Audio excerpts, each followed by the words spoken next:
With little paws we toddle afar. Chapter 1. The Birthday Boy. Pages 7 and 8. After I finish opening the last of my friend's presents, it's time to finally open my presents from Mom and Dad. Like most years, I get the usual assortment of parental gifts. Some nice shirts, a few pairs of socks, a pair of swim trunks, and some new sandals for summer break away from college. Not the most exciting gifts, but they are practical ones, and I'm grateful for all of them. Just as I get ready to stand and give everyone a hug to thank them for their gifts, Dad stops me. "Whoa, hold it right there, buckaroo. I have one more set of very special gifts for the birthday boy." I give him a puzzled look, then nod my head. I absolutely adore my kind-hearted father, and I already know that if it's a special gift from him, then I will definitely love it. Dad rises from his chair, exits the porch briefly, and then returns with his paws behind his back. He leans down to me. The view from the floor quickly reminds me of how he appeared to me as a kid. His muscular frame stands towering over me. Sometimes I'm amazed that I am actually his offspring. How can I be so scrawny and yet he is so colossal and burly? I feel very small for a moment, but I'm snapped back to reality by the sound of his booming voice. "I brought back a little something for you from my last research trip to the Hudorian ruins." Being an archaeologist and a professor at the university I attend, Dad is the main reason I have decided to pursue a career in a similar field. The Hudorian ruins are where he has been directing all of his attention and research for the past few years. For him to bring back a gift from those ruins, or the villages surrounding them, means that it must be something unique and special. "Here you go, kiddo." He pulls his paws from behind his back to reveal a tattered wolf plush. The poor thing has definitely seen better days.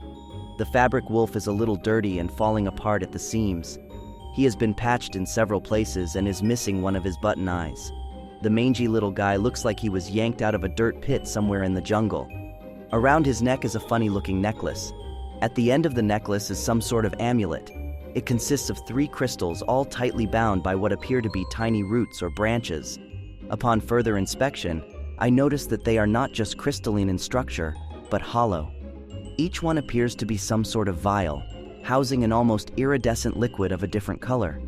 One is green, one blue, and the other purple, some more full than others. I turn the amulet slowly and gently in my paw, since it's obviously a delicate artifact of some sort. I watch the liquids, which appear to have the same viscosity as oil, roll around inside their individual crystal containers. The more I move it, the liquid seems to shimmer and glow. It's much like the appearance of plankton in the ocean at night. I turn back to my father and ask, "What is it? What part of the ruins was it found at? What period is it from? Do you have any idea of its origins? What do you think it was used for? Also, what the heck is the story behind the plush?" My inquisitive side can hardly contain itself. "Slow down, kiddo," he says. "I honestly have no clue what it is or its backstory. The amulet and the plush did not actually come from the ruins themselves, but from the marketplace in the nearby village. What do you think I am, a tomb raider or something? You know I have a strict moral code I abide by when excavating historical sites. The man in the market who sold me the amulet said that it was a cursed artifact from ancient times, and it had been in the village's care for eons, but I think he was full of it. Villagers always make up wild tales to push their goods as something exotic even though it is not. Nothing that important would be sold in a marketplace to a foreigner like myself. The plush on the other paw came from an old lady who also had a stall in the same market. She had several of these stuffed guys in different styles and species. This one was unique though, and for some reason I felt an attachment to him. I was told that her family had been making them for generations, and it was a tradition they had kept from the ancient times, a time when the ruins were still inhabited by its original creators. She told me they are sewn and created to be used as containers for wayward spirits wandering the jungle with nowhere to call home. Ooh, spooky stuff, huh? I look down at both the amulet and plush. I smile, amused by Dad's tall tale. Everyone knows that he loves to over-embellish his stories. It's one of his quirks that always made me grateful to be raised by him. He is a good father and a fun one, too. I chuckle. Well, the amulet is a super cool and unique piece of jewelry with astounding craftsmanship. The wolf plush, well, he is pretty cute too. My father knows I still have a soft spot for plushies, and it's now showing. Thanks, Dad. I absolutely love them both. Dad belts out his usual roaring laugh and just replies, I knew you would. Happy birthday, kiddo. I smile and think to myself, I can't believe he still calls me kiddo after all these years. It's funny how sometimes he treats me like an adult while at other times treating me as though I am still 10. It's okay though. I actually like it. He then asks, so what are you going to name him? I hadn't given it much thought yet since I just received him, but I remember Dad telling me about the myth and stories surrounding both items. I reply, well, he certainly looks like he has traveled around. If he had a personality, I bet he would be a free spirit. Like an artist. Or someone like you, Dad. Thinking back to my translation courses, I remember a few words from some long-dead ancient dialects we had studied. I then announce, Razudan Freegeist! That's what I'll call him! Dad begins to laugh.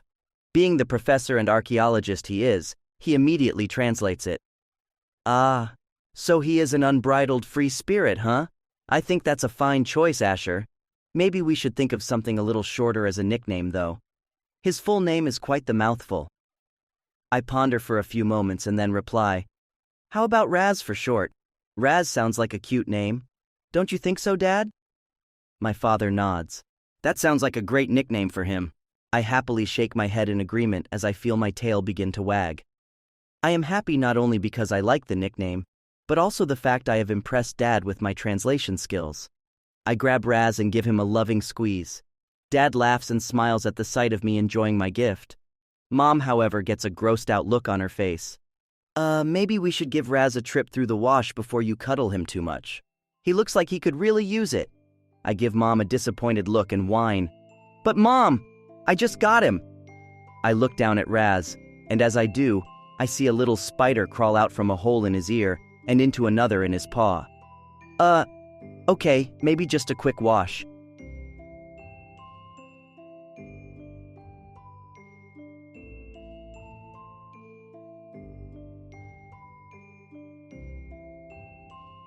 I hope you enjoyed this week's pages of With Little Paws We Toddle Afar, a baby fur regression adventure.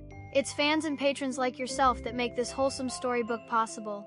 We can't wait for you to join us next Saturday morning to see what happens as I learn to embrace being little again and deal with whatever mischief Raz and I get into. For now, though, be good, stay dry, and toddle afar. Bye-bye! If you would like to support the book and the art created by Good Boy Liger, please consider becoming a patron. When you join, you receive a new set of pages to read, as well as a video like this every Saturday morning. You also get a new original themed artwork every Sunday, high-resolution files of art used in the book, early access to slots to your character here commissions, high-resolution files of most public and commissioned artworks, and much, much more. You can find out more info and join at patreon.com/goodboyliger.